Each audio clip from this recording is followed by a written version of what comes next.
আল্লাহ তাআলা সবচেয়ে বেশি খুশি হয় বান্দা যখন তওবা করে গুনাহ ছেড়ে দিয়ে আল্লাহর কাছে ফিরে আসে। আর হাদিসে আছে, নবীজি বলেন, কোন বান্দা যখন গুনাহ ছেড়ে দেয়, নাফরমানি ছেড়ে দেয়, তওবা করে আল্লাহর কাছে ফিরে আসে, সিজদা দেয়, গোলামি করে, আল্লাহর নাফরমানি ত্যাগ করে, খোদার কসম নবী বলে আল্লাহ তখন ফেরেশতাদেরকে বলে, আমার আসমান সাজিয়ে দাও, জান্নাত সাজিয়ে। তো ফেরেশতারা আসমান সাজায়, জান্নাত সাজায়, আর বলে আল্লাহ আসমান কেন সাজাইলেন, জান্নাত কেন সাজাইলেন? তো আল্লাহ তাআলা বলে আসলাহাল আবদু মাওলাহু। আল্লাহ তখন বলে, শুনো ফেরেশতারা, আজকে এক গোলাম যে তার মনিব থেকে বহুদিন যাবত ভাইগা গেছিল, পলায়ন করছিল, আজকে সেই ভেগে যাওয়া পলায়ন কৃত গোলাম তার মনিবের সাথে সম্পর্ক ঠিক করে নিছে। আমার এক গোলাম বহুদিন আমারে সেজদা দেয় না, আমার হুকুম মানে নাই, আমার নাফরমানির উপরে ডুবা ছিল, ভয় আমার থেকে দূরে সরে গেছিল। আজকে আমার সেই গোলাম, আমার সেই বান্দা, আমার থেকে যে ভেগে গেছিল, আমার ভেগে যাওয়া বান্দা আমি মালিকের সাথে তওবা করে সম্পর্ক ঠিক করে দিয়েছি। আমি এই খুশিতে আসমান সাজিয়ে দিলাম, জান্নাত সাজিয়ে দিলাম। তাইলে আল্লাহ তাআলা সবচেয়ে বেশি খুশি হয় বান্দা যখন আল্লাহর দিকে ফিরে আসে। এজন্য হাদিসে আছে, আল্লাহর নবী সাল্লাল্লাহু আলাইহি ওয়াসাল্লাম বলেন, আকরাবু মা ইয়াকুনুল আবদু মির রাব্বিহি ওয়া হুয়া সাজিদ। নবীজি বলেন সাল্লাল্লাহু আলাইহি ওয়াসাল্লাম, বান্দা আল্লাহ তাআলার সবচেয়ে আকরাব, ঘনিষ্ঠ হয়, আল্লাহর সবচেয়ে ঘনিষ্ঠ হয় বান্দা কখন? নবীজি বলেন ওয়া হুয়া সাজিদ, বান্দা আল্লাহকে সিজদা করে। কখন? ওয়া হুয়া সাজিদ, যখন সে সিজদা।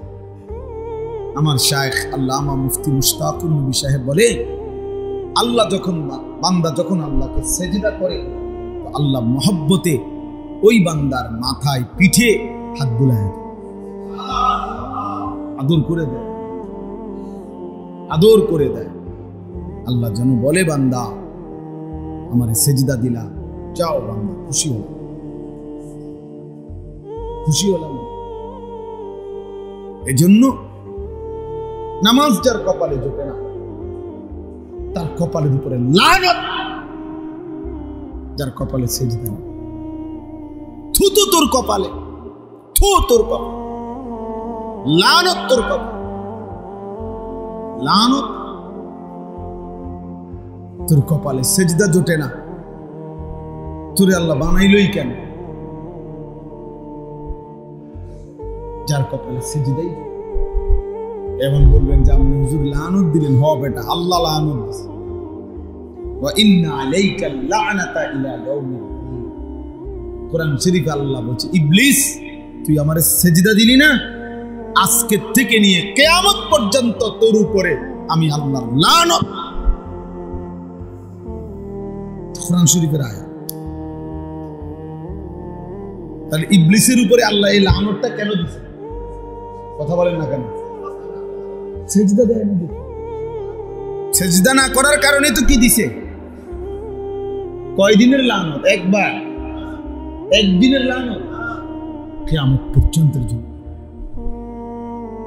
তাইলে একটি সিজদা না দিলে যদি কিয়ামত পর্যন্ত লানত দেয়, একদিনে 5 ওয়াক্ত নামাজে এক নাফরমান কতগুলো সিজদা ছুটে গেছে। ফজরের নামাজের 4 রাকাত নামাজে 8টা সিজদা, যোহরের যদি 10 রাকাতও ধরি 20টা সিজদা, আসরের যদি 4 রাকাতও ধরি 8টা সিজদা, মাগরিবের যদি 5 রাকাতও ধরি 10টা সিজদা, এশার নামাজের যদি 9 রাকাতও ধরি 18টা সিজদা। একদিনে তোর কয়টা সিজদা ছুটে গেল? তুমি কি পরিমাণ লানতের যোগ্য হলে, তুমি কি পরিমাণ অভিশপ্ত।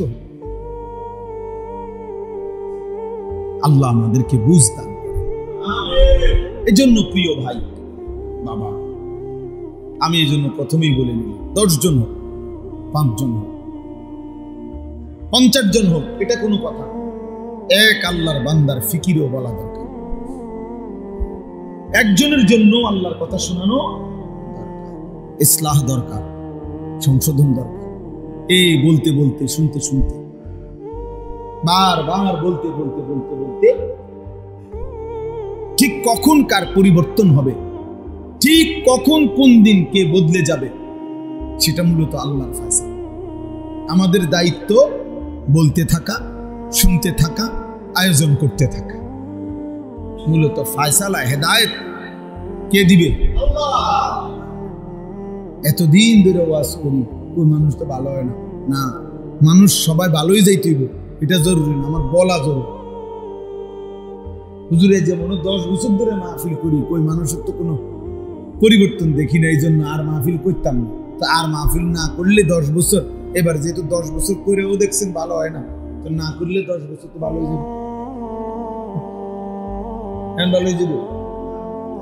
আমার দায়িত্ব তো এটা না।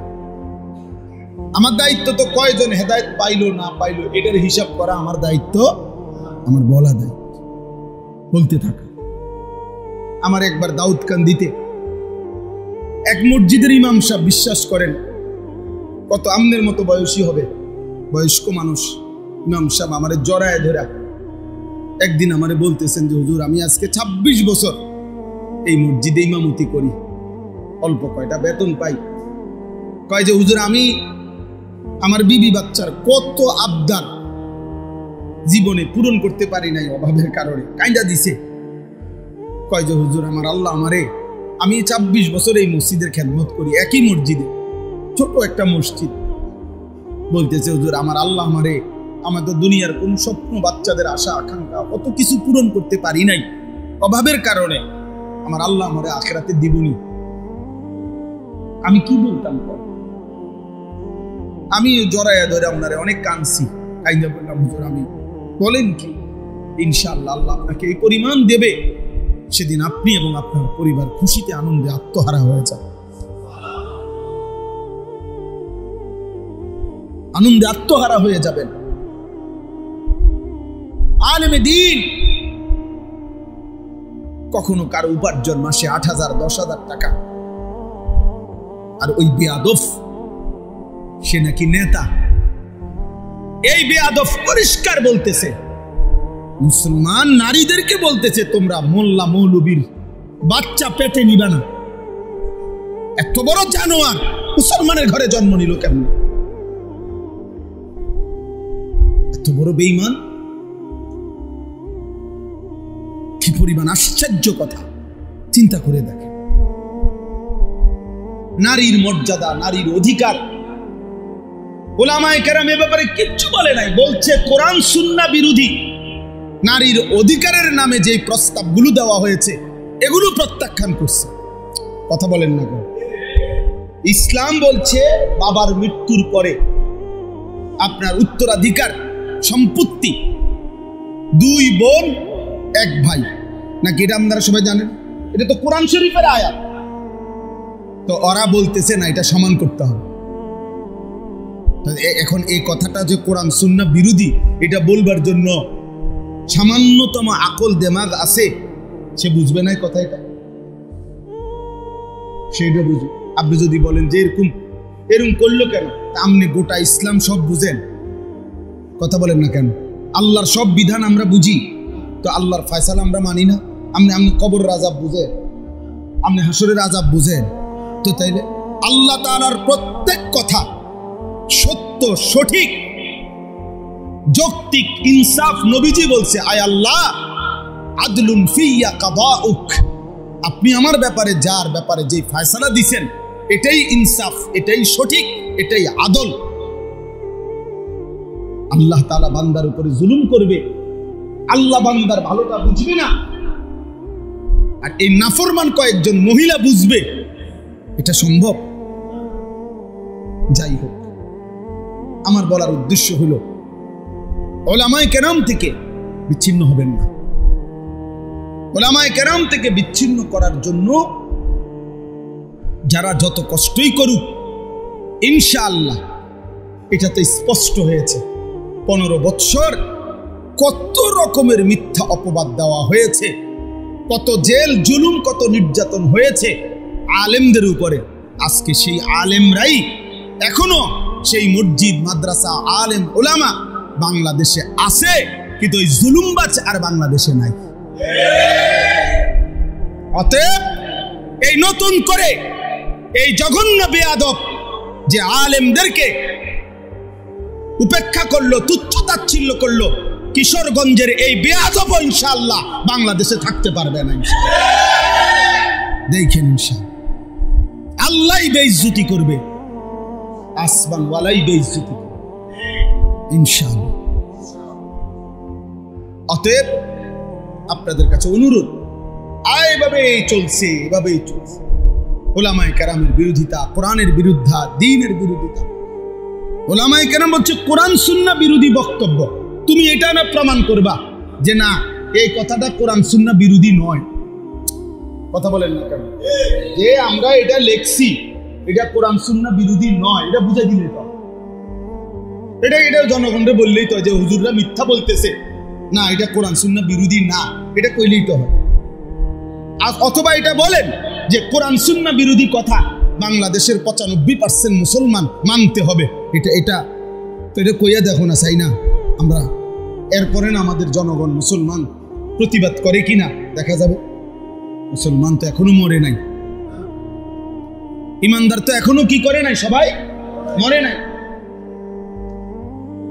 কোরআন কারীমের মধ্যে আছে ইন উরিদু ইল্লাল ইসলাহা ফাসমাস্তাতা'তু। নবীগণ মানুষকে আল্লাহর দিকে ডেকে তো এই কথা বলতেন যে হে আমার জাতি, এই যে দিবানিশি তোমাদেরকে ডাকতেছি, এর উদ্দেশ্য তোমাদের সংশোধন, আর কিছুই না, তোমাদের জীবন গঠন। তাহলে ইসলাম সংশোধন, পরিবর্তন, জিন্দিগি আল্লাহ এবং রাসূলের রঙে গঠন, আখিরাতের আলোকে জীবন সাজানো, এটা খুব জরুরি। এটা একজন মানুষের, একজন মুমিনের প্রধানতম ডিউটি, প্রধান ডিউটি, নিজেকে আল্লাহ তাআলার হুকুমের অনুগত করা, জীবন গঠন করা। ইয়া আইয়ুহাল্লাযীনা আমানু আলাইকুম আনফুসাকুম। কোরআনুল কারীমের মধ্যে আছে হে ঈমানদারগণ, তোমরা প্রত্যেকেই নিজেকে আঁকড়িয়ে ধরো। তার মানে নিজেকে গড়ে তোলো, নিজেকে সাজিয়ে তোলো, ঈমান আমলের রঙে নিজেকে সাজাও। লা ইয়াদুররুকুম মান দাল্লা ইযা ইহতাদাইতুম। যদি তোমরা নিজেদেরকে হেদায়েতের উপরে উঠাইতে পারো তো পৃথিবীর আর কেউ তোমাকে পথভ্রষ্ট করতে পারবে না। আমি যদি বিশ্বাস করি ঈমান আমল আমার জিন্দেগি, আমার দিলের মধ্যে যদি আখিরাত বসে, কবরের ভয় বসে, গোটা পৃথিবী ল্যাংটা হোক, গোটা পৃথিবী নাফরমানিতে ডুবে যাবে, আল্লাহ বলতেছে তোমারে আর কেউ পথ হারা করতে পারে। তাহলে এমন অসংখ্য মানুষ দেখেন যে একটি সমাজের চারদিকে অসংখ্য অগণিত মানুষ নামাজ পড়ে না, কিন্তু কিছু মানুষ আছে এর ভিতর দিয়েই প্রতিদিন 5 ওয়াক্ত নামাজ পড়ে। তো সে এটা বুঝছে এটা আমার জিন্দেগি। কলেজ ইউনিভার্সিটি তো আমাদের পরিচিত এমন অসংখ্য ছেলে আছে যেখানে চারিদিকে গুনাহ এবং ছেলে মেয়ে নারী পুরুষের অবাধ চলাফেরা, এর মাঝখানেও সে শতভাগ তার চোখ নামায়া রাখে, নিজেকে হেফাজত করে, 5 ওয়াক্ত নামাজ পড়ে। আলহামদুলিল্লাহ এরকম অসংখ্য ছেলে আমাদের পরিচিত আছে। তাহলে কারো দিলের মধ্যে যখন আখিরাত ডুবে যায়, ঢুকে যায়, তো চারিদিকের সকলের নাফরমানিও তাকে আর প্রভাবিত করতে পারে। এমন অসংখ্য মানুষ আছে যাদের চারিদিকের সব ঘরে টেলিভিশন চলে, কিন্তু 40 বছর 30 বছর 50 বছর তার ঘরে তার বিবি বাচ্চা বসে, তারা কোনোদিন টেলিভিশন দেখে না, এমন নাই? আলহামদুলিল্লাহ। এই জন্য আল্লাহ তাআলা বলছে আলাইকুম আনফুসাকুম, নিজেকে আঁকড়িয়ে ধরো, নিজেকে গড়ে তোলো, নিজেকে সাজাও, তাহলে গোটা পৃথিবী মিলে কেউ আর তোমাকে পথভ্রষ্ট করতে পারবে কেউ না। হযরত মাওলানা তারেক জামিল সাহেব, পৃথিবী বিখ্যাত মুবাল্লিগ, দাঈ, তো উনি বলেন যে আমি আমার দীর্ঘ 30-35 বছরের জীবনে গোটা ইউরোপ আমেরিকা সহ সমস্ত দেশে, এমনকি এক এক দেশের প্রতিটা স্টেটে প্রদেশে আমি সফর করছি, দিনকে দিন, বছরকে বছর, রাতকে রাত। কিন্তু উনি বলেন যে আমি আল্লাহকে সাক্ষী রেখে বলতে পারি, আমার এই নজর এই দীর্ঘ 25 বছর 30 বছরের জীবনে ইচ্ছা করে কোন বিভিন্ন নারীর দিকে তাকায়, অথচ যেখানে উলঙ্গপনা, বেহায়াপনা স্বাভাবিক, যেখানে পর্দা কিংবা ঢেকে ঢুকে চলা অস্বাভাবিক, সেইখানে ওইখানের ব্যাপারে উনি বলতেছে, ওইখানে থাকার চলার পরেও, যাওয়ার পরেও আমি আমার নজর হেফাজত করছি। তাইলে এই জন্য বললাম, আল্লাহ তাআলা বললেন আলাইকুম আনফুসাকুম, নিজেকে গঠন করো। আমরা কিতাবে পড়ছি একজন নওজোয়ান তাগড়া যুবক মুসলিম মুজাহিদকে খ্রিস্টান সৈন্যবাহিনী গ্রেফতার করছে। গ্রেফতার করার পরে উনি অনেক বেশি সুন্দর, সুঠাম, চমৎকার দেহ ছিলেন। তো খ্রিস্টান সেনাপতি ওই যুবক মুজাহিদকে দেখে উনি আকৃষ্ট হয়েছেন, নিজের মেয়েকে এই ছেলের কাছে বিবাহ দিবেন এরকম ভাবছেন। তো চিন্তা করছে আগে তাকে যে কোনো প্রলোভনে খ্রিস্টান বানাই, চেষ্টা করি, তারপরে তার কাছে নিয়ে দিয়ে। বহুভাবে ওনাকে প্রলোভন দিছে, হুমকি ধমকি দিছে, উনি কোনোভাবেই মাথা নোয়ায় না, শেষ পর্যন্ত বন্দি করছে। আমরা উর্দু কিতাবে পড়ছি ওই যুবক মুজাহিদ এবার ওনার কামরার মধ্যে ওই সেনাপতি তার সুন্দরী মেয়েকে একাকী দিয়ে দিছে, আর বলছে তুমি তোমার রূপ যৌবন দিয়ে যে কোনো ভাবে তাকে গুনাহে বাধ্য করবা। তো 3 দিন ওই মেয়ে ওই ঘরে ছিল। 3 দিন পরে সে বের হয়ে তার বাবাকে বলছে যে হে বাবা, নিশ্চিত ইন্নাহু হাজারুন আম শাজারুন, এই যুবক নিশ্চিত হয় পাথর নয়তো কোনো গাছ, সে আসলে কোনো মানুষ না, মানুষের কোনো অস্তিত্ব, প্রাণ, অনুভূতি তার মধ্যে নাই। লা ইয়ালতাফিতু ইলাইয়া মাররা, সে তো আমার দিকে একবারের জন্য চোখটা তুলেও তাকায় না। আমি আমার সব চেষ্টা করছি। তাইলে আলাইকুম আনফুসাকুম, নিজেকে মজবুত করা অনেক বড় নিয়ামত, কষ্টসাধ্য কাজ, কষ্টসাধ্য কাজ, কিন্তু সম্ভব, সম্ভব, আল্লাহর দয়া হলে সম্ভব। এই সমাজে আমরা বাহ্যিকভাবে দেখলে মনে হয় নাফরমানির সয়লাভ, অসভ্যতার সয়লাভ, কিন্তু আলহামদুলিল্লাহ এর ভিতর দিয়েও হাজারো লাখো পাক্কা মুমিন ইমানদার নারী, পুরুষ, যুবক, কিশোর, বুড়ো আছে, আছে যে 1000 বার জীবন দেবে প্রয়োজন, কিন্তু আল্লাহর নাফরমানি করবে, হারামের 1 লোকমা নেবে না, হারামের 1টা টাকা নেবে। এই ভালো মানুষ, এমন উত্তম মানুষদের বরকতেই বাকি বাটফার সিটাররা খাইয়া যেতেছে, ইমানদারদের বরকত। কোরআনওয়ালাদের বরকত, দ্বীনওয়ালাদের বরকত, আল্লাহকে সেজদা দেনওয়ালাদের বরকত। এটাই সত্য। এই পৃথিবী, আসমান এবং জমিন টিকে আছে আল্লাহ তাআলার নামের উপর, তাওহীদের উপর, লা ইলাহা ইল্লাল্লাহর উপর। যেদিন আল্লাহ এই নাম থাকবে না, তো সেদিন আসমান ও জমিন থাকবে। তাহলে আল্লাহর নামের উপরে কি টিকে আছে? আসমান ও জমিন টিকে আছে। তাওহীদের উপরে কায়নাত টিকে আছে।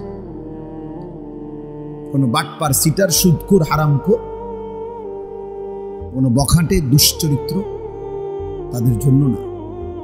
তারা ইমানদারদের উসিলায়, তারা প্রিয় বান্দাদের, আল্লাহর অনুগত বান্দাদের বরকতে ওরা খায়, ওরা চলে। এই জন্য বাফ, ইসলাহি মজলিস ছোট হোক, 10 জন হোক, 1 জন হোক, খুব দামি।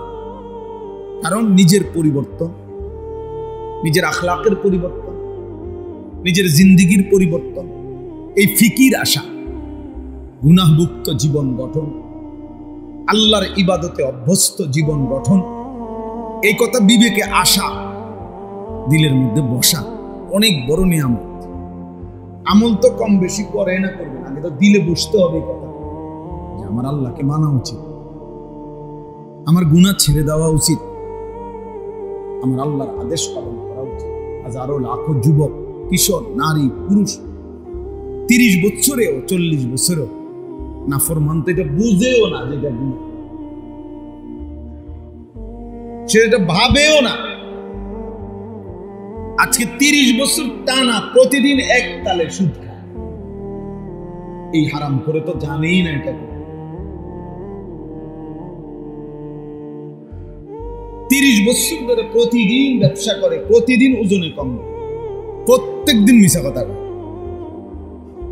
এই বেঈমানি তো জানেই না, এই নাফরমান তো জানেই না এটা গুনাহ, সে তো এটা কি বোঝেই না, তার কলিজার ভিতরেই তো না। কোনদিন 1 বছর 2 বছর কোনদিনই ফজরের নামাজ পড়ে না এমন কিশোর, এমন যুবক কোনদিনই ফজরের নামাজ, 365 দিনের একদিনও ফজরের নামাজ পড়ে না। তাহলে এই জানোয়ার তো জানি না আল্লাহ কি, আখিরাত কি, পরকাল কি, আবার বিচার কি, তা হাসর কি।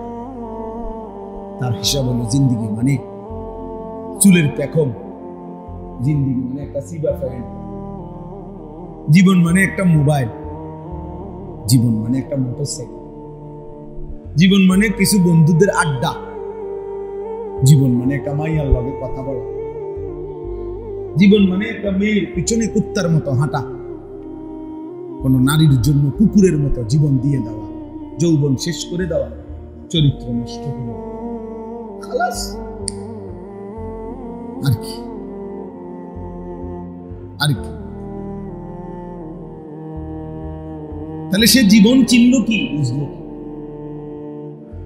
জীবন একটু পর পর চুল ফিরা, দেখবেন অনেক প্রতিবন্ধী। বাস্তব, তুমি পরীক্ষা করলেই দেখবা রিপোর্ট আসবে এই প্রতিবন্ধী। এই যে এমনি একটু পর পর চুল ফিরায় না, এ প্রতিবন্ধী। কারণ তুমি নিজেই জানো এটা সামনে গেল, তো আবার এটা ফিরাও কার? এটা বারবার যেহেতু তোমার ডিস্টার্ব করে, তো এটা কাটো না কেন? একটা যুক্তিতে থাকবে যে আমি একটা জিনিস আমার বারবার ফেরেশান, বিরক্ত লাগতে আছে, আমি এটা সরামু না। তাহলে সে নিজেই আসে, নিজেই ফিরা, নিজেই ফিরা, সারাদিন তার একটা হাত চুল ঠিক করে নিয়ে ব্যস্ত। তবে অসুস্থ না, এটা প্রতিবন্ধী না, তার সিরা মানসিক সমস্যা তার। পৃথিবীর কেউ বেটা, কম করে বলি বেটা, গোটা পৃথিবীর কেউ কোনোদিন, কোনো বেঈমানে কোনোদিন বলে নাই যে পুরুষের মাথার চুলের মধ্যে সৌন্দর্যের কিছু আছে আলাদা, বা এটা নিয়ে আলাদা সৌন্দর্যের কোনো পেরেশানি পৃথিবীতে নেই। কোনো পাগলও বলে নাই, কোন বেঈমানে বলে না তোমরে কিছু বেঈমানে হয়তো ভুল বুঝাইছে। চুলের উপরে যদি কোনো যত্ন সৌন্দর্যের কিছু হয় তা নারীর সৌন্দর্য চুলের মধ্যে। পুরুষ চুল নিয়ে ব্যস্ত থাকবে, এটা এক ধরনের মেয়েলি স্বভাব ছাড়া, বেডিত্বের স্বভাব ছাড়া আর কিচ্ছু হইতে পারে। এটা এক ধরনের কাপুরুষ, যে লজ্জিত পুরুষ হওয়া, যে শরম পাইতেছে যে আমি যে বেডই, এই জন্য আমি একটু লজ্জিত অনুতপ্ত। আমি যদি মেয়ে হতাম আর মেয়েদের মতো সারাক্ষণ চুল নিয়ে ব্যস্ত থাকতাম, কত না ভালো হতো। নাই তো বলেন কি কারণ থাকতে পারে? এটা একটা ছেলেকে কেন, পুরুষকে কেন চুল নিয়ে এত ব্যস্ত বানাই দিল? আফসোসের, আশ্চর্যের ব্যাপার। এই জন্য বললাম আলাইকুম আনফুসাকুম। ইসলাহি মজলিসের মূল ফিকির নিজের সংশোধন, জিন্দেগির সংশোধন, জীবনকে সুন্দর করা। এটা খুব ভালো উদ্যোগ। এক মানুষের সবচেয়ে বড় কল্যাণ, মনে রাখবেন, মানব কল্যাণ দুই ধরনের হয়। এক হলো সেবামূলক কিছু কাজ করা। কারো বাড়িতে টিউবওয়েল বসাই দিছেন, কারো টিনের চাল দিয়ে দিছেন, কারো ঘর বাইন্দা দিছেন, হ্যাঁ, মেয়েটার বিধবা, মেয়ে বিবাহের ব্যবস্থা করে দিছেন। মাশাআল্লাহ, ভালো কাজ এগুলো। বন্যা, ঝড়, ঘূর্ণিঝড়, জলোচ্ছ্বাসে সহযোগিতা করছেন, উত্তম কাজ, মানব সেবা। কিন্তু আরেকটা মানব সেবা হলো, মানব কল্যাণ হলো ওই মানুষটাকে আল্লাহমুখী করে দেওয়া, আখিরাতমুখী করে দেওয়া। ওই মানুষটার জিন্দেগি চেঞ্জ করে, ইউটার্ন করে তাকে আল্লাহ রসুল আখিরাত পরকালের দিকে ফিরাইয়া দেওয়া। আল্লাহর কসম, কোরআন বলে এটা হচ্ছে মানবতার সবচেয়ে বড় কল্যাণ। মানুষের সবচেয়ে বড় কল্যাণ হলো তাকে তার রব চিনায় দেওয়া, তাকে তার গন্তব্য চিনায় দেওয়া, তাকে তার মালিক চিনায় দেওয়া, তাকে আল্লাহর সাথে জুড়ে দেওয়া, তাকে নামাজের সাথে বেঁধে দেওয়া, তার ঈমানের দৌলত দান করা। এজন্য আল্লাহর নবী সাল্লাল্লাহু আলাইহি ওয়াসাল্লাম বলেন, ওয়া ইন্নী আখিযুন বিহুজাজি। আমি চেয়েছি, নবীজি বলেন, আমি চেয়েছি কোমরে জড়াইয়া ধইরা হলেও আমার এক এক উম্মতকে জাহান্নাম থেকে বাঁচাতে। কোমরে জড়াইয়া ধরে হলো, অর্থাৎ হাত ধরলে মানুষ অনেক সময় ছুটে যায়, কাঁধে হাত দিলে মানুষ অনেক সময় ছাইরা লায়, কিন্তু কোমরে যদি কাউরে আমজা করে শক্ত করে ধরে, এই বাঁধন ছুটাইতে কষ্ট। যেন নবীজি বলেন, আমি চেয়েছি আমার এক এক উম্মতকে কোমরে জড়িয়ে ধরে হলেও জাহান্নামের আগুন থেকে বাঁচাতে। এই ফিকির, এইটা হলো বড় ফিকির। প্রতিটা মানুষকে নেক কাজের আদেশ করা, গুনাহের কাজ থেকে ফিরিয়ে রাখার চেষ্টা করা, বাপ, এটা মানবতার বড় কল্যাণ। এটা বড় কল্যাণ। তারে আমি 3 বেলা খাওয়াইলাম, অথচ সে আল্লাহকে সিজদা দেয় না, এটা বড় কল্যাণ না? হ্যাঁ, এটাও কল্যাণ, তার ভালো, তার খাওয়াই আমি। কিন্তু মানবতার, মানুষের সবচেয়ে বড় কল্যাণ হলো মানুষকে তার মালিকের সাথে জুড়ে দাও। এই জন্য কিতাবে আছে, নবী সাল্লাল্লাহু আলাইহি ওয়াসাল্লাম বলেন, লাল্লাহু আশাদ্দু ফারাহান বিতাওবাতি আবদিহি। আল্লাহ তাআলা সবচেয়ে বেশি খুশি হয় বান্দা যখন তওবা করে গুনাহ ছেড়ে দিয়ে আল্লাহর কাছে ফিরে আসে। আর হাদিসে আছে, নবীজি বলেন, কোন বান্দা যখন গুনাহ ছেড়ে দেয়, নাফরমানি ছেড়ে দেয়, তওবা করে আল্লাহর কাছে ফিরে আসে, সিজদা দেয়, গোলামি করে, আল্লাহর নাফরমানি ত্যাগ করে, খোদার কসম নবী বলে, আল্লাহ তখন ফেরেশতাদেরকে বলে, আমার আসমান সাজিয়ে দাও, জান্নাত সাজিয়ে। তো তো ফেরেশতারা আসমান সাজায়, জান্নাত সাজায়, আর বলে আল্লাহ আসমান কেন সাজাইলেন, জান্নাত কেন সাজাইলেন? তো আল্লাহ তাআলা বলে আসলাহাল আবদু মাওলাহু।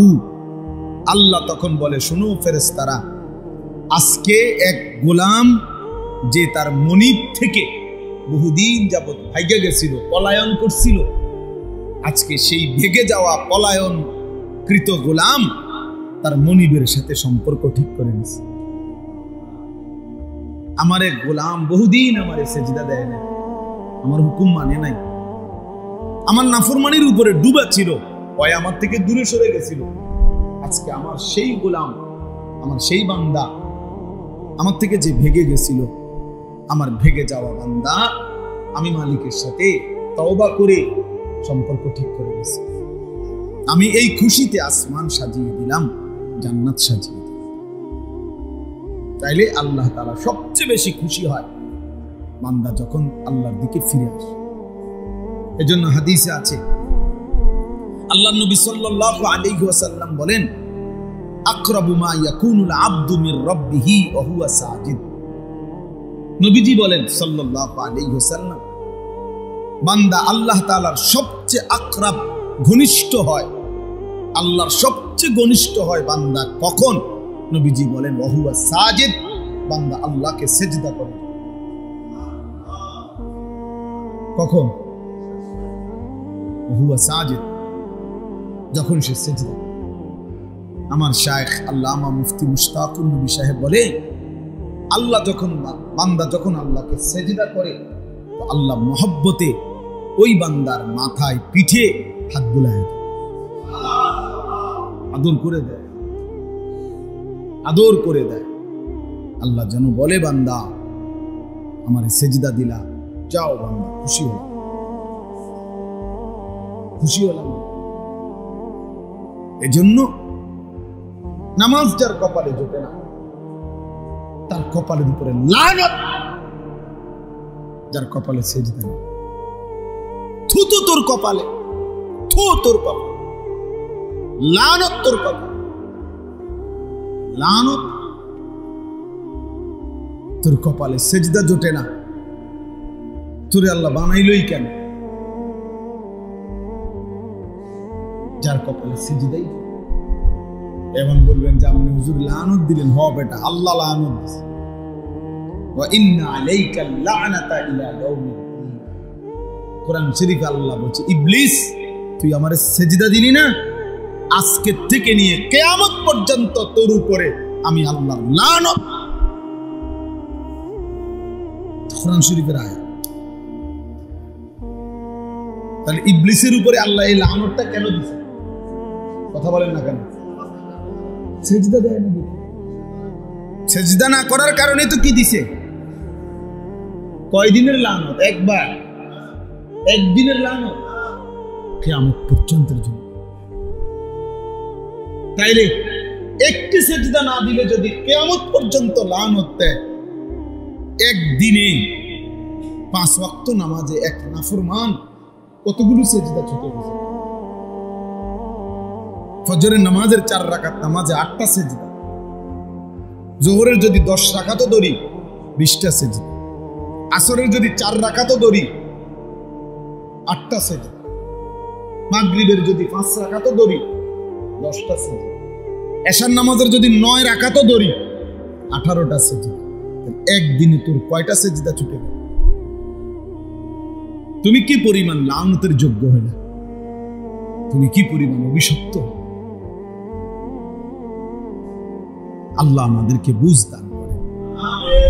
এজন্য প্রিয় ভাই বাবা, আমি এজন্য প্রথমেই বলে নিলাম, 10 জন হোক, 5 জন হোক, 50 জন হোক, এটা কোনো কথা না। এক আল্লাহর বান্দার ফিকিরও বলা দরকার। একজনের জন্য আল্লাহর কথা শোনানো দরকার, ইসলাহ দরকার, সংশোধন দরকার। এই বলতে বলতে, শুনতে শুনতে, বারবার বলতে বলতে বলতে বলতে ঠিক কখন কার পরিবর্তন হবে, ঠিক কখন কোন দিন কে বদলে যাবে, সেটা মূলত আল্লাহর ফয়সালা। আমাদের দায়িত্ব বলতে থাকা, শুনতে থাকা, আয়োজন করতে থাকা। মূলত ফায়সালা হেদায়েত কে দিবে? এতদিন ধরে ওয়াজ করি, ওই মানুষ তো ভালো হয় না। না, মানুষ সবাই ভালোই যাইতে হইব এটা জরুরি না, আমার বলা জরুরি। হুজুরে যেমন 10 বছর ধরে মাহফিল করি, কই মানুষের তো কোনো পরিবর্তন দেখি না, এই জন্য আর মাহফিল করতাম না। তো আর মাহফিল না করলে 10 বছর, এবার যেহেতু 10 বছর করেও দেখছেন ভালো হয় না, তো না করলে 10 বছর তো ভালো হয়ে যাবে। ভালো হয়ে যাবে। আমার দায়িত্ব তো এটা না। আমার দায়িত্ব তো কয়জন হেদায়েত পাইলো না পাইলো এটার হিসাব করা আমার দায়িত্ব, আমার বলা দায়িত্ব, বলতে থাকা। এই জন্য আপনারা রাসেল ভাই সহ আমারে বলছে, আমি ডেট দিছি, বাকিরাও আমি হয়তো সবাইকে চেহারা তো চিনি আলহামদুলিল্লাহ। আপনাদের এই হিলফুল ফুজুল নামে আপনাদের এই আয়োজন আপনারা ধারাবাহিক করবেন, ধারাবাহিক। 5 জন যদি আপনাদের সদস্য হন, আপনারা আগে নিয়ত করবেন যে দোস্ত আগে ওয়াদা করো আমরা 5 জন শুনবো কিনা। যদি বলেন তো 5 জন, তো হুজুরে কইয়া লইবেন আগে, হুজুর আমরা সদস্য হইলাম 30 জন, বা আমরা 10 জন নিয়ত করছি পাক্কা যে আমরা ওয়াজ শুনবো। আমাকে 10 জনের লেগে কইবেন নি, কথা বোঝেন না? এমন হুজুর যদি রাজি হয় বলে লোক হইব 10 জন, আর যদি বেশি হয় আলহামদুলিল্লাহ, না হইলে আমরা 10 জনের বুঝ দিব। আপনি 10 জনরে বলবেন, আপনি 5 জনরে বলবেন, একজনকে বলবেন। আল্লাহ আমাদেরকে তৌফিক দান করেন। এই হিলফুল ফুজুল এটা নবীজি সাল্লাল্লাহু আলাইহি ওয়াসাল্লামের জন্মেরও আগের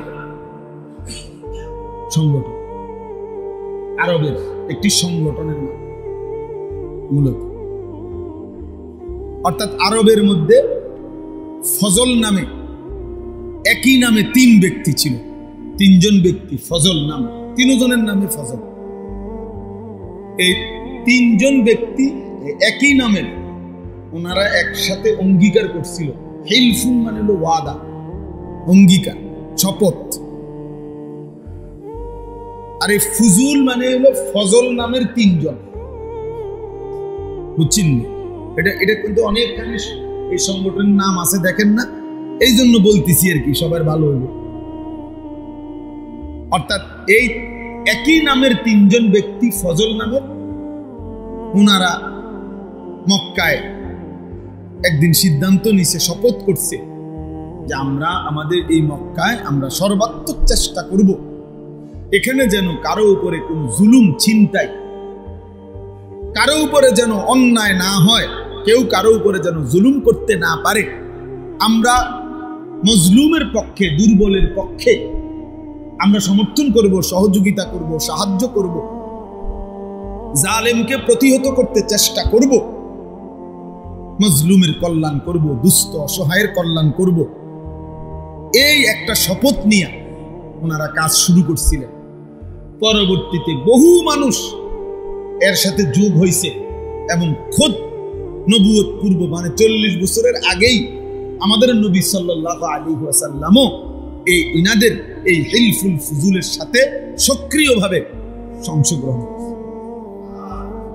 বুঝছেন না কথা? তো সেইখান থেকে আজকে 1500 বছর আগের এই পবিত্র নিয়তে, ভালো নিয়তে 3 জন ব্যক্তি একটি উত্তম কাজের জন্য নিয়ত করছিল, শপথ করছিল। তো সেই নাম আজকে 1500 বছর পরেও পৃথিবীতে কেমন পরিচিত, কেমন পরিচিত, কত নামে আমরা তো ওয়াজে যাই। সারা বাংলাদেশে এই নামে শত শত এলাকায় কি আছে সংগঠন, হিলফুল ফুজুল। তাহলে শুধু এটা বাংলাদেশে না, অন্যত্র নাই? তাহলে এই জন্য বললাম মুখলেসানা খেদমত মানে নিষ্ঠার সাথে আল্লাহর সন্তুষ্টির জন্য কোন খেদমত যদি করা হয় তো যুগ যুগ ধরে এটা টিকে থাকে। আল্লাহ তাআলা আপনাদেরকে তৌফিক দেন, কবুল করেন, আমিন। এইবার আমি একটা আয়াত পড়ছি, এই আয়াতের উপরে অল্প একটু কথা বললে আমার কথা শেষ ইনশাআল্লাহ। আমাদের প্রিয় ভাই হযরত মাওলানা মুফতি ইউসুফ বিন ইকবাল, এই মাওলানা বয়সে আমাদের অনেক কম, আলহামদুলিল্লাহ সে অনেক ভালো আলেম, অনেক ভালো আলেম। আমি ব্যক্তিগতভাবে তার বয়ান শুনি, তার কথা শুনি, তার প্রত্যেক কথায় 10 মিনিট 20 মিনিট আধা ঘন্টাও যদি কেউ শুনে, ভালো যারা আলেম তারাও অনেক খোরাক পায়। এত সুন্দর কথা বলতে এবং এত দলিল ভিত্তিক রেফারেন্স ভিত্তিক কথা বলে, এটা অবাক। আলহামদুলিল্লাহ। এই আপনাদেরকে বলছে, আমি সেই তো শুনলাম যে কোন কোন আমল করলে হজ্জের সওয়াব পাওয়া যায়, উমরার সওয়াব পাওয়া যায়। তো দেখা যাবে হাজার হাজার পৃষ্ঠা খুঁজাও আমনে খুঁজা পাইতেন না, অসংখ্য হাদিসের কিতাব খুঁজাও আমনে এগুলোর একসাথে করতে পারতেন না। কিন্তু আলহামদুলিল্লাহ ওলামায়ে কেরাম আপনাদের কাছে যুগ যুগ ধরে আলেমরা পুরা কোরআন, পুরা হাদিস, পুরা দ্বীনকে একসাথে করে গবেষণা করে যুগে যুগে উম্মতের সামনে, উম্মতের ওলামায়ে কেরামরা মানুষের জীবন চলার দিক নির্দেশনা, আখিরাতমুখী, কল্যাণমুখী দিক নির্দেশনা দিয়ে যাচ্ছে। এটা ওলামায়ে কেরামেরই একমাত্র খেদমত, যেটা এই পৃথিবীর আর কেউ করতে পারেও নাই, পারবেও না। কেউ পারবে না। কোন জেনারেল শিক্ষিত ব্যক্তি পুরা কোরআন সামনে নিয়ে, নবীজির সমস্ত হাদিসকে সামনে নিয়ে পূর্বাপর সমস্ত কিছু বিশ্লেষণ করে উম্মতকে সঠিক দিক নির্দেশনা দেওয়া, এটা একমাত্র ওলামায়ে কেরামেরই বৈশিষ্ট্য। এটা ওলামায়ে কেরামেরই বৈশিষ্ট্য, বিশ্বাস করে। এজন্য ওলামায়ে কেরাম থেকে বিচ্ছিন্ন হওয়া, ওলামায়ে কেরাম থেকে বিচ্যুত হওয়া, ওই মানুষগুলো, ওই ব্যক্তিগুলো নিশ্চিত মনে রাখবেন ওরা সঠিক রাস্তা, গন্তব্য, মঞ্জিল পাবে না, মাঝখানে কোথাও না কোথাও হুচট খাইয়া পড়ে যাবে, পড়ে যাবে। প্রত্যেক সময়ে মনে রাখবেন, সর্বসময়ে কিছু মানুষ, কিছু ব্যক্তি, কিছু গোষ্ঠী প্রকাশ্যে কিংবা গোপনে সর্বদাই তৎপর থাকে, যারা ওলামায়ে কেরামের বিরোধিতা করার জন্য সচেষ্ট। কারণ হলো তারা জানে মানুষ যত বেশি ওলামায়ে কেরামের সাথে থাকবে, ওলামায়ে কেরাম থেকে শুনবে, তত বেশি প্রকৃত দ্বীন, প্রকৃত ইসলাম, প্রকৃত আমল, প্রকৃত জীবন গঠন করতে পারবে।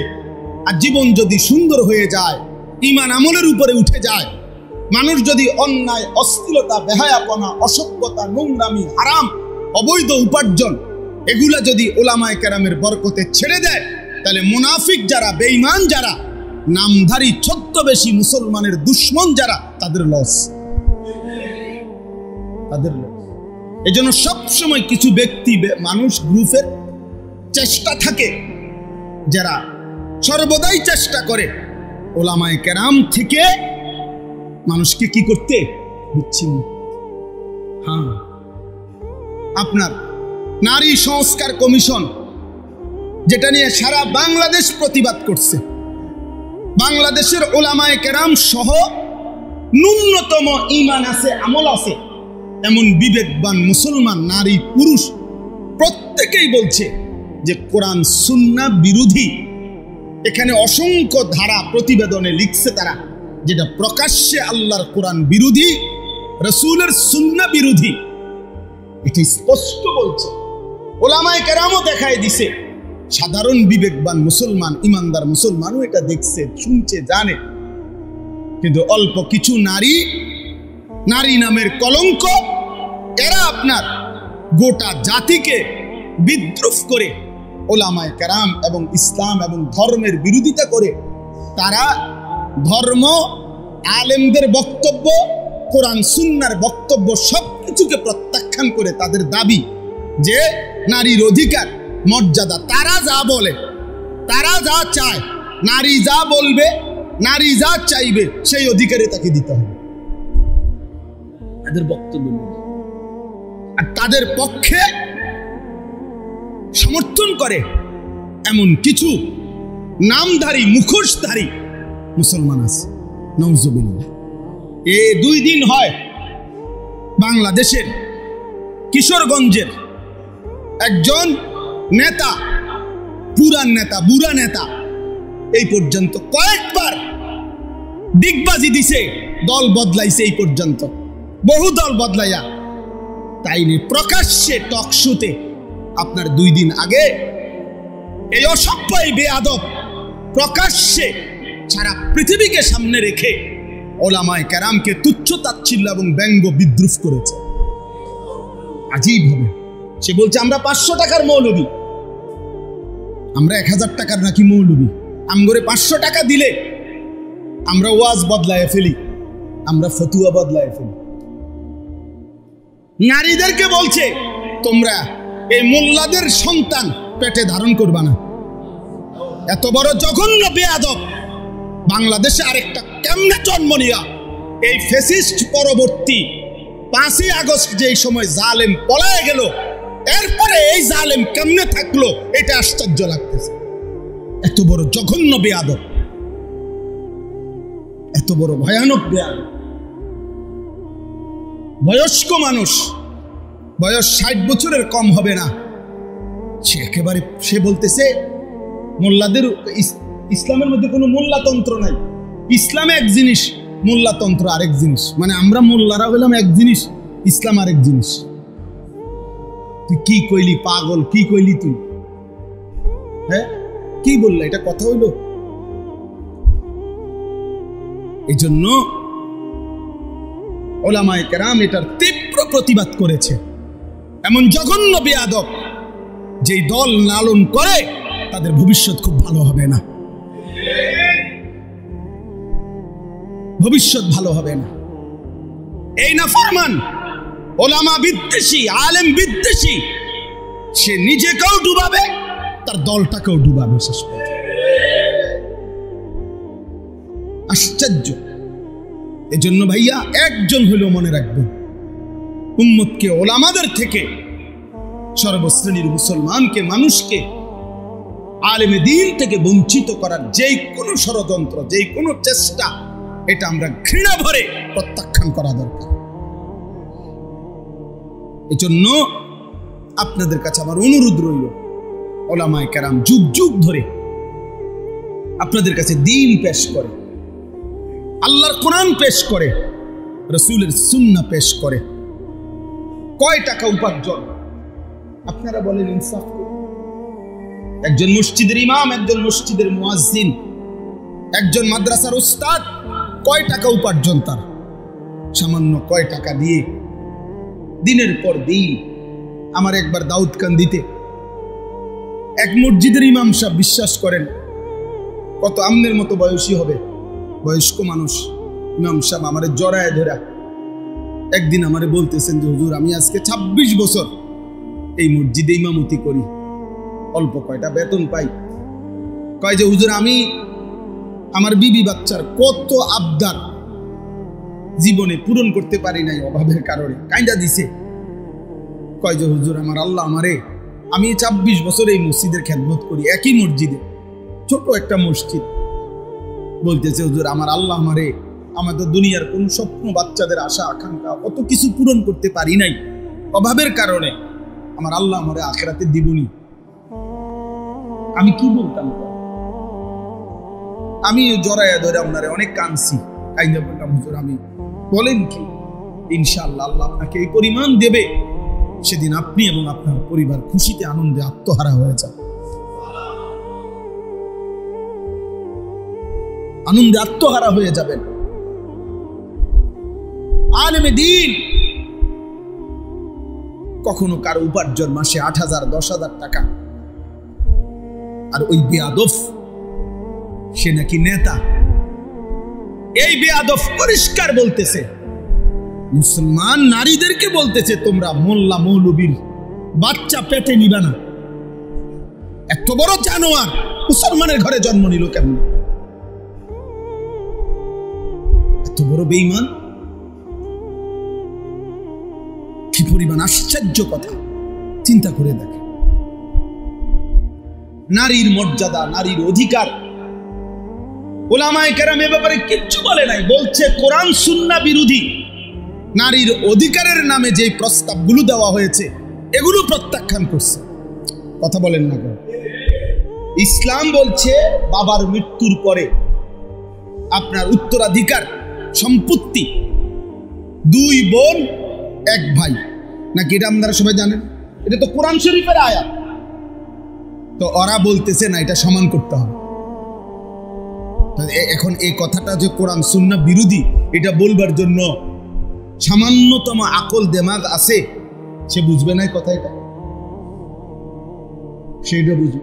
আপনি যদি বলেন যে এরকম করলো কেন, আপনি গোটা ইসলাম সব বুঝেন, কথা বলেন না কেন? আল্লাহর সব বিধান আমরা বুঝি, তো আল্লাহর ফয়সালা আমরা মানি না? আপনি কবরের আযাব বুঝেন, আপনি হাসরের আযাব বুঝেন, তো তাইলে আল্লাহ তাআলার